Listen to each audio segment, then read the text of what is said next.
प्रदोष व्रत 31 ऑगस्टला प्रदोष व्रत जाणून घ्या शुभयोग, मुहूर्त, व्रत, पूजन आणि कथा। महिन्यातील दोन्ही त्रयोदशी तिथींना प्रदोष व्रत केले जाते। अशा प्रकारे वर्षभरात 24 प्रदोष व्रत होतात। या महिन्यातील प्रदोष व्रताची तिथी, मुहूर्त, महत्त्व आणि कथा जाणून घेऊया। महिन्यातील दोन्ही त्रयोदशी तिथींना प्रदोष व्रत केले जाते। अशा प्रकारे वर्षभरात 24 प्रदोष व्रत होतात। ऑगस्ट महिन्यातील शेवटचं प्रदोष व्रत श्रावण कृष्ण त्रयोदशीला केलं जात आहे। प्रदोष व्रतामध्ये ज्याला शक्य होते ते उपवास करतात। महादेव आणि माता पार्वतीची पूजा विधीपूर्वक केली जाते। प्रदोष व्रत केल्याने भगवान शिव आपल्या भक्तांचे सर्व दुःख दूर करतात। प्रदोष व्रत योग आणि मुहूर्त काय? श्रावण महिन्यातील कृष्ण पक्षातील त्रयोदशी तिथी योगात 31 ऑगस्ट रोजी पहाटे 2:25 सुरू होईल आणि 1 सप्टेंबर रोजी पहाटे 3:40 समाप्त होईल।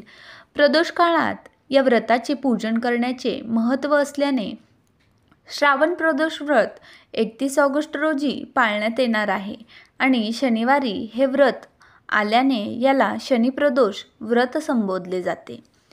शनिप्रदोष व्रत कथा जाणून घेऊया। प्राचीन काळाची कथा आहे। एका नगरातील सेठ धन वैभवाने संपन्न होते। तो खूप दयाळू होता। त्याच्या इथे आलेला कोणीही रिकाम्या हाती परतत नसे। मनापासून ते प्रत्येकाला दान देत असत।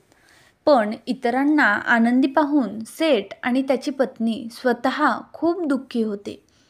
त्यांना संतती नसणे हेच त्यांच्या दुःखाचे कारण होते।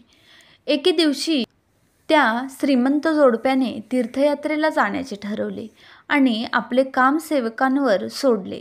ते नुकतेच शहराबाहेर आले असता त्यांना एका विशाल वृक्षाखाली समाधीत एक तेजस्वी ऋषी दिसले।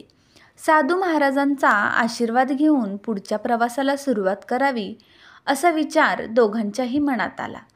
पती पत्नी दोघेही समाधी घेतलेल्या साधूसमोर हात जोडून बसले आणि ते कधी आपल्याला बघतील या आपल्याशी बोलतील याची वाट पाहू लागले। पूर्ण दिवस संपला तरी साधूंची समाधी काही मोडली नाही।